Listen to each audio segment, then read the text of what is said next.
Hello mga sis, andito na naman ako at magkikwento ako ng about sa buhay ng ating mga employer sa Romania. Hindi sa lahat, pero sa experience ko, ganyan. Since naka 6 months na ako dito sa Romania, ikikwento ko ngayon kung ano ang buhay ng mga amo dito. Sa amo ko or karamihan na naririnig ko, karamihan dito mga babaeng amo, wala ganong trabaho, nasa bahay lang. Tapos kasama mo sila palagi, pati yung mga bata. Pero yung iba, pinaparal na nila yung mga anak nila sa school. Kalahating araw. Kalahating araw kasama mo sa bahay. So, ang buhay ng mga amo natin, karamihan lalaki lang nagtatrabaho, tapos ang babae na sa bahay. So, yun na yung mga mas maraming ganyang case dito. Pero kung ang tanong nyo, kung nakakailang bang kasama ang mga amo sa pamamahay, for me, nung umpisa siguro nakakailang, ang sipag-sipag natin, ganun. Non-stop yung trabaho, tapos sinasabi, ay kumain ka, magpahinga ka. Ay hindi, okay lang. Pero gutom ka na pagod ka na. Kasi nga diba naiilang ka pag baguhan. Tapos, ngayon medyo kumapalang mukha. Chara. Pero ngayon, kapag alam kong pagod na ako, gumagawa ko ng parang paano pagpahinga. Magkakape ako, kakain ako para mapagpahinga. So, wala silang pakialam doon. Kasi nga, nagugutom ka, anong gagawin nila? Diba? Anong gagawin mo? So, yan yung nakikita ko dito na pinagkaiba sa Hong Kong na pinanggalingan ko. Kasi sa Hong Kong, talagang mabilisan ang kilos mo doon. Hindi pwedeng mabakante ka. Talagang kumilos ka. Ganyan kung anong pwedeng gawin mo.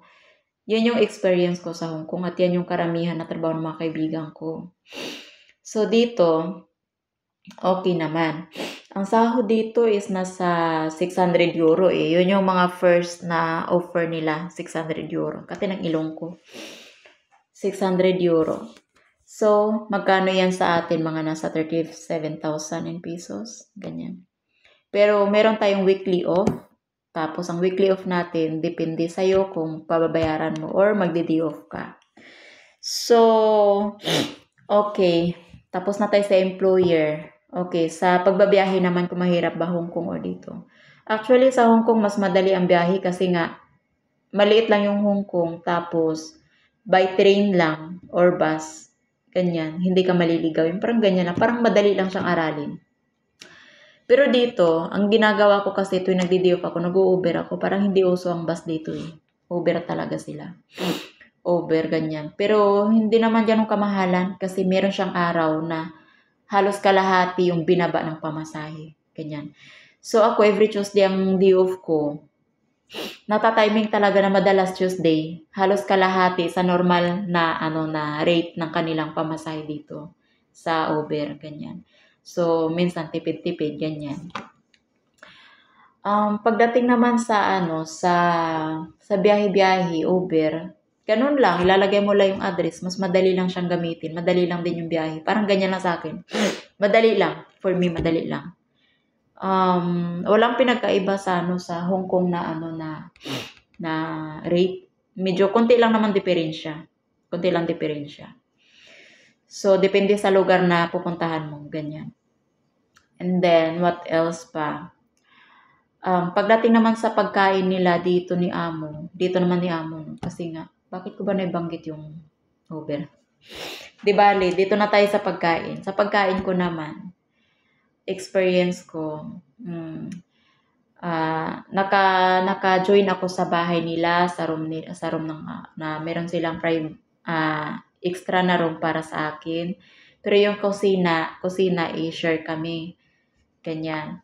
Tapos pagdating naman sa pagkain, sa pagluluto, pwede ako magluto kahit meron silang malaking kusina doon. Since mahihain naman akong tao or medyo tamad or di ko alam kung anong rason ko sa buhay ko bakit hindi ako nagluluto sa malaking kusina. More on talaga ang pinapabili ko lang kay Amo. Yung mga frozen food lang para madali lang siyang i-reheat or iinit dito. Sa loob kasi ayaw nila ng mabaho dito sa kitchen sa bahay nila. Meron silang maliit na kusina. Pero hindi pwedeng lutuan dito ng mga may amoy na bawang sibuyas. Hindi pwede kasi maamoy nga. Kaya ang ginagawa ko lang, niluluto ko lang yung mga yung mga hindi ganong maamoy. So pagdating naman sa pagkain nila, pasta-pasta lang yan sila, ganyan lang yung kinakain nila. So, marunong na ako magluto ng mga pasta-pasta na simple lang. Hindi katulad sa kung ang dami mong ilalagay. So, ano siya, ganyan lang. Tapos, ang kanilang umagahan, tinapay o kaya naman cereal. So, ganyan lang yung mga ano dito, madalas na hinahain ko sa mga bata o sa kanila. Kasi karamihan sa kanila nag-order o kaya doon sa kusina, meron silang tagaluto. Sa malaking kusina may tagaluto sila. So marami silang imbak na pagkain doon na luto na kumbaga i-reheat na lang. So hindi siya mahirap dito sis. Pagdating naman sa trabaho, alam nyo yung ano, yung kahit gaano ka kasipag sa ibang bansa, dito na-appreciate nila yan. Super. Ma-appreciate nila kung gaano ka kasipag, gaano ka katyaga sa trabaho. Tapos yung amo mo, pag alam nilang ganyan ka, natutuwa yan sila. Ganyan. Tapos, tinan nyo, di ba? Nung nalaman ng amo ko na mahilig ako sa cutics, ganito, ganyan. Sabi niya sa akin, huwag kang maghugas ng plato, ilagay mo lang sa washing. Tapos, sabi niya sa akin, para hindi rin ganun masira yung kamay mo, gawa malamig din ang tubig. Tapos sa map, ayan ang map na binili sa akin, yung ganyan-ganyan lang. Ganyan yung parang para may kusang piga na pagka natanggal, para hindi mo na siya kailangan kusutin ng ganyan. So, ano siya, yung kumbaga, ang mga employer dito, mas tinitingnan nila kung ano yung gusto mo, kung ano yung nakapagpasaya sa'yo. Parang sinusuportahan ka.